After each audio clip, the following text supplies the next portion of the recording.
Philippine Information Agency, Kapihan na Zamboanga. Sharing with you timely, accurate, and relevant information regarding government programs, projects, and activities. Catch us every Thursday at 4 p.m. on eMedia. Buenos dias, Zamboanga! Welcome sa PIA Kapihan na Zamboanga sa SM City Mindpro. Hatid ng Philippine Information Agency, SM City Mindpro, Mindanao Communicators Network, MCTV, and eMedia. Mapapanood po ninyo ng live ang ating programa sa PIA Western Mindanao Facebook page and other government agencies' Facebook pages. And we are also live at PRO 9, the Northern News Flash, 1TV Philippines, ISA TV Channel 17, PCH Cable TV, and cable televisions here in Zamboanga City at MCTV and eMedia. Happy Kapihan po muli sa lahat po ng ating mga manonood. Ang Kapihan na Zamboanga will discuss important topics that will help you make more informed decisions wherever you are. Makakasama po natin ngayon sa ating programa is from Katilingban sa Kalambuan Organization Incorporated. I'm sure curious po tayo, ano po ba ang ginagawa po ng organisasyon na ito? Paano po ito nakakatulong sa ating community? Not only here in Zamboanga City but in the entire province po in Zamboanga Peninsula. And we are happy po to welcome our guest for today. We have with us po the Center Head of Tanglaw Buhay Center from KKI. We have Ma'am Jessica Vallejo. Buenos dias, Zamboanga. My name is Jessica Vallejo, the social worker and at the same time the Center Head of Tanglaw Buhay Center, Katilingban sa Kalambuan Organization po. Right. So welcome po ma'am sa ating program. Like I mentioned po, no, siguro may iilan sa atin na first time po marinig what is Katilingban sa Kalambuan Incorporated or Organization Incorporated. So may we know po, can you give us an overview po kung ano po yung ginagawa ng KKI and ano po yung ating main advocacy? Yeah.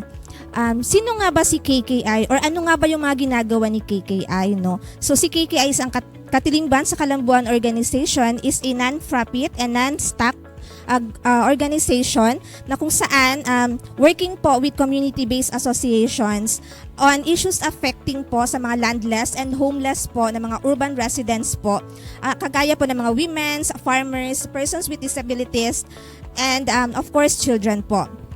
Yes po. And si Katilingban sa Kalambuan Organization po ay nag-work din is existing po for almost 27 years now.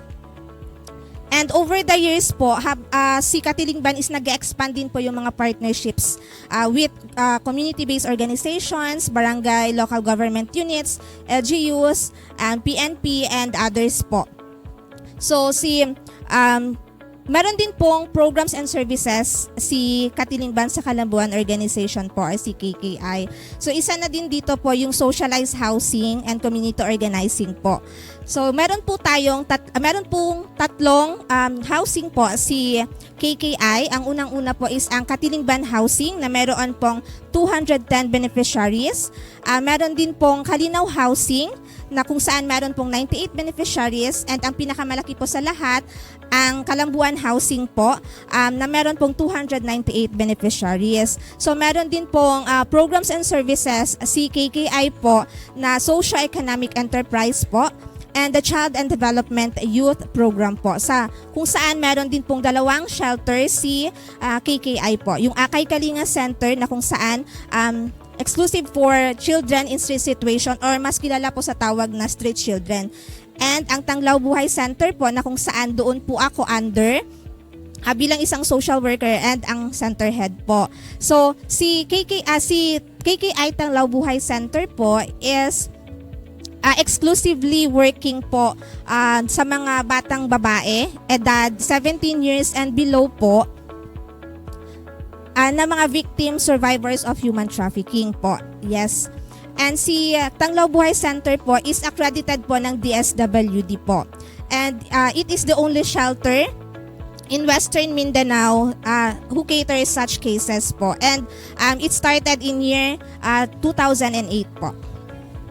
So thank you ma'am na for sharing with us. Sobrang dami niyo po palang advocacy and programs and specifically focusing on women and children, no? Lalo na po like you mentioned yung yung victims of human trafficking. It is very helpful.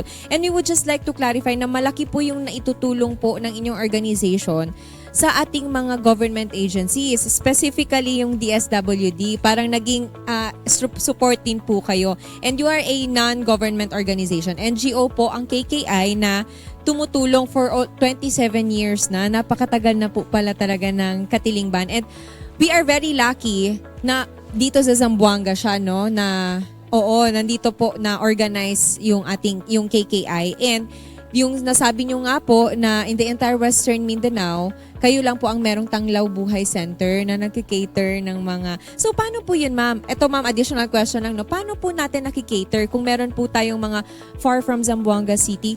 Kaya po ba ng ating center makater yung mga victims natin? Yes po, kaya naman po. Since meron naman po kami partnerships with other MSWD, PSWDO po, and other agencies po na alam po or aware po kung sino po si KKI.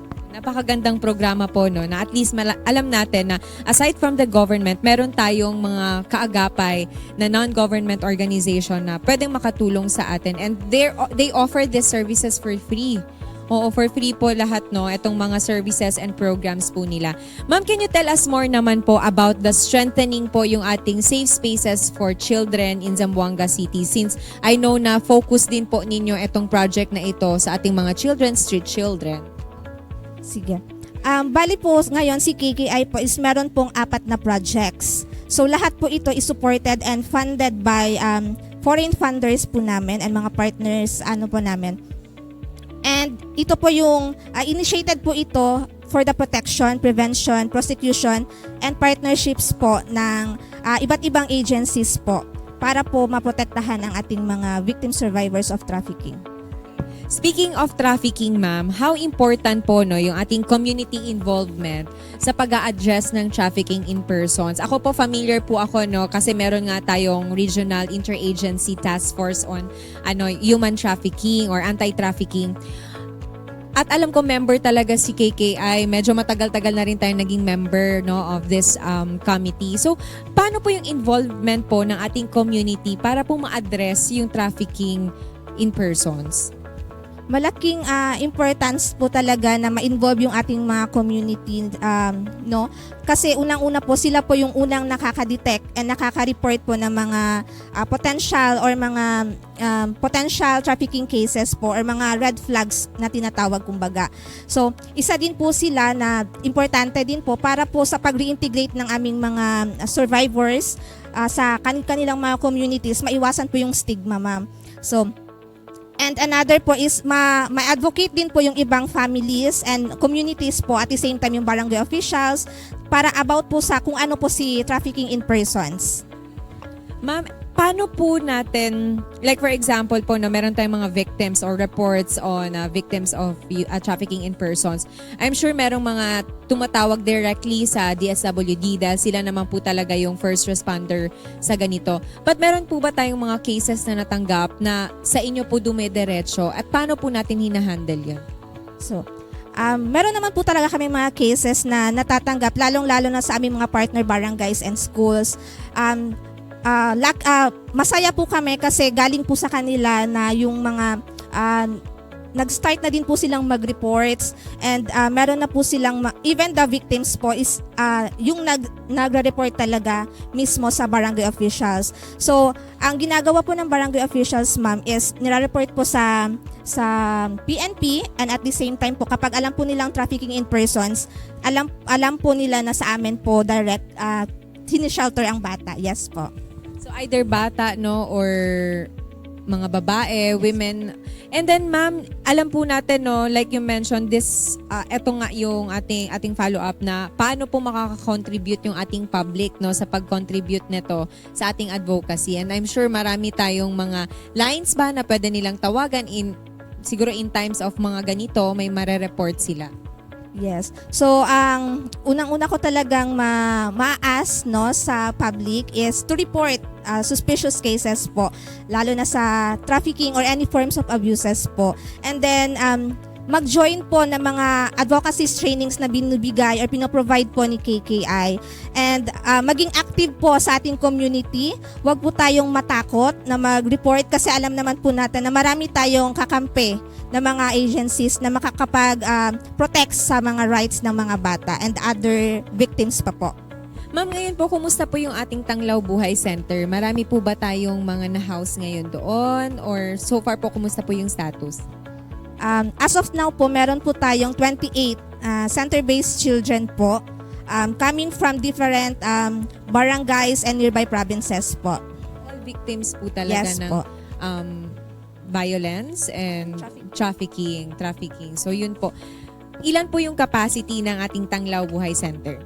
So we cater at least 30 beds, 30 heads capacity po yung kinikater po ni Tanglaw Buhay Center. However, case-to-case basis po kasi we cannot control naman the rising of cases naman po. No? So we partners, we coordinate sa other po na mga shelters po na nagkikater din po ng mga trafficking in persons. Thank you po. No?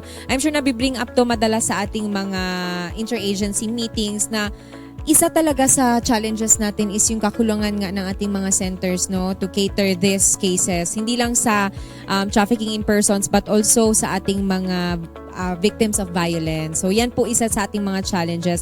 Lalong-lalo na po, no, na-mention din ito before ng DSWD. So, mahalaga po na andyan po yung ating organisasyon para po makatulong, no, maka-augment ng support, makapagbigay ng additional support sa ating mga government agencies. Ma'am, with that po, any message po sa ating public, no? How can we help po sa pag-address ng trafficking in persons and paano po ba natin to maiiwasan?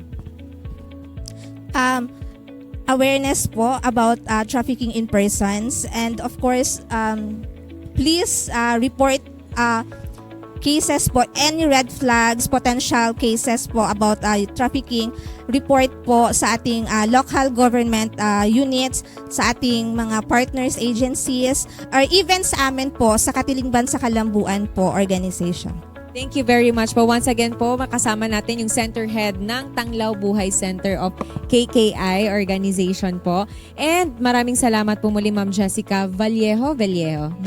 Maraming salamat po Ma'am Jessica Vallejo sa pagpapaunlak. And meron pa po tayong mga maraming pag-uusapan dahil may aside from that, no, marami pa po, malawak pa yung mga programs and mga projects and advocacy po ng Katilingban sa Kalambuan organization. Magbabalik po ang Kapihan na Zamboanga sa SM City Mindpro.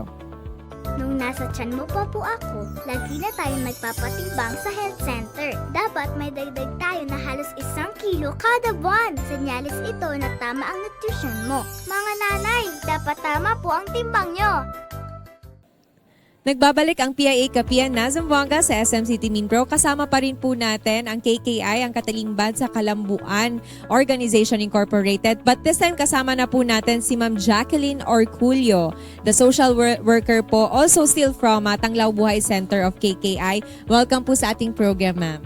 Hello, good day everyone. I am Jacqueline Orculio, social worker of Katilingban sa Kalambuan Organization Incorporated under Tanglaw Buhay Center. It's a center for victims and survivors of trafficking in persons or human trafficking. Ayun. So maraming salamat po ma'am. No, kanina na bigyan na tayo ng overview ni Ma'am Jessica kung ano po ba yung KKI, ano yung ginagawa natin, yung main advocacy natin. So this time, bababa tayo sa mga yung mga challenges, yung mga iba pang mga programs natin.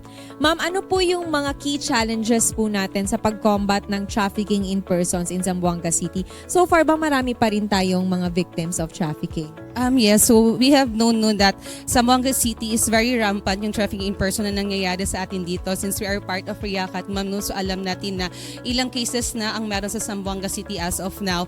So yung key challenges talaga na naranasan ng Zamboanga City is one, we have these private wharves na tinatawag natin in Zamboanga City na kung saan nagiging access point siya ng mga trafficker kung saan tinatawag nating backdoor. Doon dumadaan yung mga traffickers, no, or doon nila dinadaan naman yung mga nagiging biktima, knowing that we are an entry and exit point of trafficking in person in Zamboanga City. So sa backdoor, pwede nilang idaan, no, yung mga victims through Malaysia, ingoing Malaysia, Indonesia.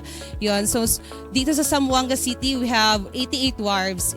Yes, 88 wharves. So 88, 66 of this is private and 22 is public lang. So no, madali para sa mga traffickers na gawin yung trafficking in person.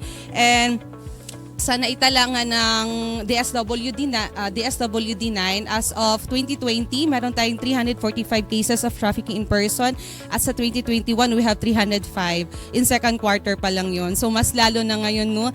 And yun, limited din yung ating mga monitoring, no, na nangyayari because we have limited resources and personnel sa Zamboanga City. So mahirapan siya 24/7 na bantayan yung Zamboanga, no? Sa sobrang lawak ng sa Zamboanga City and knowing na may mga wharves nga tayo. Yun. And also challenge din yung poor reporting and referral na nangyayari because one, hindi pa alam ng lahat ano ang trafficking in persons, ano ang online sexual abuse and exploitation. So nahihirapan tayo na mag-report sila kasi hindi nila alam na ay trafficking na pala ang nangyayari sa anak ko, trafficking in person na pala yung nangyayari sa akin. Yun. So number 3 din na problem natin or key challenges is yung socio-economic problems o yung poverty na meron tayo sa Zamboanga City. Madali sa mga nagiging biktima na maging biktima nga, no, kasi wala silang trabaho, wala silang saan kukuha ng pera. So they see this work as easy money, no? Mabilis yung pera dito. So nag-engage na lang sila on that kind of works. And yung widespread din ng technology. So ngayon, no, madali na sa mga kabataan, madali na sa mga magulang gumamit ng cellphone, makikiconnect ka lang sa wifi, piso wifi, so may internet na. And dahil doon, nagiging madali para sa mga perpetrator na maghanap ng magiging biktima and madali din sa mga tao na maging biktima on that easy access na meron tayo ngayon sa Zamboanga City. Actually, tama po lahat ng mga points na sinabi niyo, ma'am, no? Yung first, yung napakalawak ng Zamboanga City, napakarami nating entry points, malawak yung karagatan natin. So, marami talagang chances yung ating mga perpetrators na gawin, no, makapag-engganyo. And then like yung sinabi po natin na poverty, isa po yun sa mga rason na naghahanap sila ng fast and easy money po na labas ng syudad, makapagtrabaho. Kaya isa din talaga yun sa mga naging problema, challenges po na na-mention nyo. Hindi lang po sa government, no, even sa inyo, nagiging challenge na din siya sa NGOs. Ano po yung, so to combat that, ma'am, ano yung mga activities na ginagawa natin, initiatives natin para din makapag-support tayo sa mga advocacy po natin? Yeah, so KKI is, aside sa sinabi ni Ate Jess, no, that we have center-based or we have center that caters children and victims survivors of trafficking. So yung mga nagiging biktima, nabibigyan natin sila ng mga intervention na kinakailangan talaga nila such as psychosocial intervention. We have of course, the shelter na kailangan nila for temporary shelter. They give we give them education as well as yung legal assistance na kailangan nila when they file the case. But aside from that, not just center-based, but KKI and Tanglaw Buhay Center is also going down talaga sa grassroots levels dito sa Zamboanga City, wherein we partner with different barangays and schools here in Zamboanga City. No? So as of now, we have 55 or 50 plus partner barangays sa Zamboanga City. So yun, we started as maghahanap kami ng mga partner barangays, no? And then we do courtesy call, we do memorandum of understanding or memorandum of agreement with the barangay na ma'am, sir, gagawa kami ng project dito, mag-i-implement kami ng project dito sa barangays nyo, so magiging partner tayo. And then if mag-approve po yun, no, mayroon na tayong partnership with the barangay, bumubuo tayo ng tinatawag nating community-based paralegal. So yung mga paralegals, this is composed of 15 members na coming from different sectors sa barangay, pwede from LGBT, pwede from senior, basta ma-represent yung every sectors. And sila yung magiging leader or sila yung magiging mata natin sa mga barangays, wherein ang KKI, yung role namin is ika-capacitate sila. Yun. Tuturuan namin sila on the basic laws of human trafficking, ano nga ba ang OSAEC, ano ang mga rights ng isang bata, and other laws such as early child marriage law. Yun, tinatopic namin yun sa kanila. And with that, nagiging empower sila, no? So, by the next, sila na yung magre-echo sa barangays nila, sila na yung magre-refer ng cases, as well as kung may mga kailangang interventions as counseling sa barangay, kaya na nilang mag-report and mag-talk sa amin sa KKI. And aside from the community community, pumupunta rin kami sa mga schools. Yes, so we do school-based advocacy campaigns sa ating mga estudyante, not just yung mga student leader na meron tayo sa school, but also yung mga from the lowest section, kinikater natin sila since sila yung mas nangangailangan ng knowledge about this. So aside from the community and school, we also cater yung mga duty bearers na tinatawag natin in Zamboanga City. We have the social workers, yes, from the local government. Tinitake part din namin siya sa aming mga capacity building activities such as well yung mga PNP. Yes, the WCPD of different barangays yun. Pinag-uusapan din namin kung ano ang trafficking in persons and other laws rin since we are the frontliners pagdating sa mga ganitong case. Ang lawak Yes. pala talaga ng scope din ng KKI, ma'am, no? You mentioned on the capacity buildings. So, paano po natin na-assess yung impact po na ginagawa natin na capacity buildings and activities dito po sa mga barangay levels, sa schools na ginagawa po ninyo? Yes. So nakikita namin yung improvements, ma'am, no, or na-access namin kung effective ba yung ginagawa ng KKI. By one, nagre-report na sila ng case. So most of our cases right now is from barangay talaga. Sila na mismo yung nagko-contact sa mga staff ng KKI na, ma'am, meron po kaming i-refer na cases. And ma'am, kailangan po ng bata ng shelter. So alam na nila kanino sila lalapit. Unlike before na they don't know about KKI. Hindi nila alam na may shelter na nagkikater ng ganitong cases. Hindi nila alam na may organizations na nakafocus sa ganitong problema. So ngayon, alam na nila kanino lalapit. Yun. And we also have the monitoring monthly or quarterly na kung saan nakikita namin kung ano yung ginagawa na rin nila sa barangays nila. So that's good, ma'am, no, na tayo mismo yung lumalapit sa mga barangay. Yes. Kasi baka hindi nga nila alam, di sila aware na may ganitong organization, may ganitong office na pwedeng makatulong sa kanilang mga problems on trafficking doon sa kanila. At least makaka-report sila agad, no? And then we are happy na may 50 plus na, ma'am, no, na Yes, 50 barangay plus. so Out of far 90 out of plus. 98 dito Yeah, sa 98. Zamboanga City. So marami-rami na. So hopefully yun nga po, looking forward na lahat po ng barangays talaga ay ma-inform na, well-informed about your advocacy. Yes. Ano naman po yung, like, yun po mga barangays na yung LGU, ano po yung role din or nagagawa po na itutulong ng ating local government unit? How about po dito sa City Government of Zamboanga? And do we have plans po na mag-out din like sa Isabela City and sa mga nearby provinces and cities po natin? Yes. Paano po tayo makakatap doon sa mga LGUs? Yes, actually KKI is expanding na, no. So ngayon meron tayong satellite office sa EPL, Zamboanga, Sibugay. So nagsa-start na rin tayong mag-cater ng mga barangays doon and mag-capacitate din ng mga paralegal doon. Yes, and sa LGU naman ng Zamboanga City, we have this memorandum of understanding na rin sa LGU such as the ILG, very important kasi one factor siya kung kaya nagiging cooperative yung mga barangays kasi we have this memorandum of understanding with the ILG. So nakakatulong rin sa kanilang BCPC assessment. Yun. So yun. And with the help of LGUs yun, of the schools, nabibigyan kami ng venue kung saan namin ikakandak yung activities. We were given by transportation. So malaking tulong na siya sa aming advocacy. Yun. At least it's good to hear na lumalawak na yung scope natin. Yes. Meron na tayo sa mga different provinces and cities. And of course, supported tayo ng LGU. Paano po natin naman i-engage yung ating industries naman po para ma-ensure rin yung ating safe spaces for children? Kasi napaka-vulnerable po ng ating children's sector. Yes. So actually, KKI is hindi lang siya sa barangays, no? Hindi lang siya sa mga wards and schools. As of now, nag-work kami on hotel industries or yung tourism industry. So we work with Department of Tourism in Zamboanga City wherein kinakapacitate din namin yung mga hotel and motel owner and personnel about trafficking since, yes, one big factor rin siya kung kaya nangyayari yung trafficking in persons knowing that we have a lot of motels here in Zamboanga City and hotels and kailangan mapalawak or ma-strengthen din yung child protection mechanisms nila on that So yun, yes, may prevention din dapat na nangyayari on their part. Napakaganda po na may ganito tayong Yes. ginagawa na natatap din natin to. Kasi syempre hindi naman po kayang magawa din, no, ng ating RIACAT members na matutukan pa rin yan. So at least member din si Tourism, Yes. si Department of Tourism sa ating RIACAT. So we are happy to hear na may ganito na pala din tayong advance na initiative na naisip natin yan. With that po being said, ano pa po yung ating long-term goals? Initiatives po, long-term goals po ng KKI in combating po yung ating trafficking and child exploitation.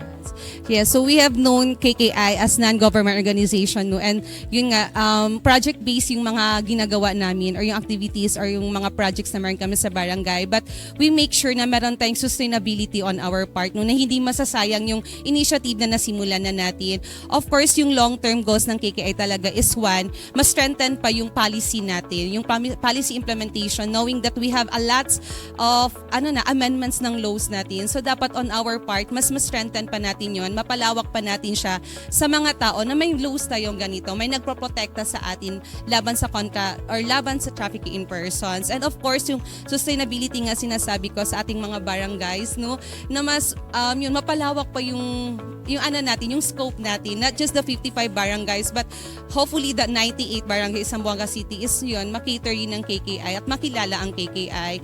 And yun din sa ating mga victim survivors, long-term goals natin na mabigyan pa ng intervention pa yung mga batang hindi pa nare-rescue, and yung mga na-rescue na natin, mabigyan natin sila ng education, kung ano yung kailangan nila. Ayun. Thank you, ma'am, no, for sharing with us kung ano pa po yung mga goals natin, yung mga looking forward, ways forward natin. Are there any upcoming programs po, ang KKI projects po?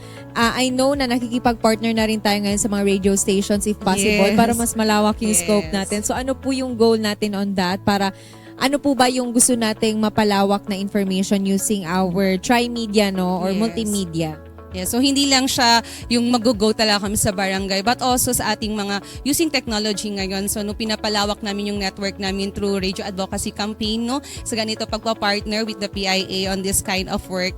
And also KKI is working on the ordinance, local ordinance on trafficking in person dito sa Zamboanga City. So gladly know that our anti-tip ordinance is nasa committee hearing na. Yes, and yung ating anti-OSAEC rin na local ordinance is nasa second reading na ngayon.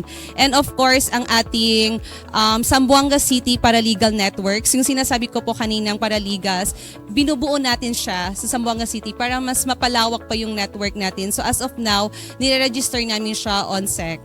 Yun. So thank you very much po, Thank you no. so Looking much. forward po sa lahat pa po ng mga advocacy. Aabangan po natin yan, yung mga programs natin, na looking forward din na marami pa tayong matulungan at marami tayong mabigyan ng impormasyon dito. Not only in Zamboanga City, but hopefully, no, yung maging scope po ninyo ay maging buong Zamboanga Peninsula na in Region 9. So yun po yung mga aasahan natin. Thank you very much, ma'am. Any closing message po or Yes. paalala, no, sa Yes. lahat ng ating mga viewers? Okay.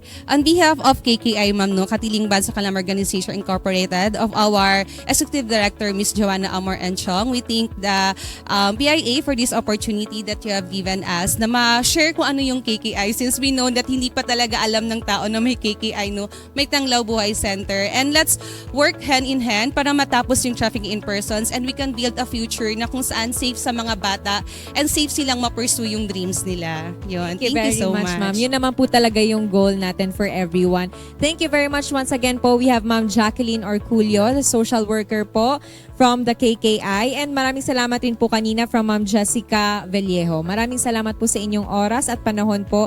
Napakahalaga po, no, ng mga naibahagi ninyong information ngayon sa ating programa, lalong-lalo na po sa pagpapalawak po ng ating mga informasyon in terms of trafficking in person. So with that po, maraming salamat sa ating panauhin from Katilingban sa Kalambuan Organization Incorporated here in Zamboanga City. Maraming salamat po, and thank you once again sa lahat po ng ating mga viewers. Thank you also to the following sponsors. We have Dunkin, Penguin Zamboanga, Karimadon, Kamiseta, all available here at SM City Mindpro. Magkita-kita pa po tayo sa ating mga susunod pa pong episode ng PIA Kapihan na Zamboanga sa SM City Mindpro. Sa ngalan pong muli ng PIA Director General Catherine Chloe De Castro and PIA Regional Director Ms. Noemi Edaga, ito po si Myra Espinosa.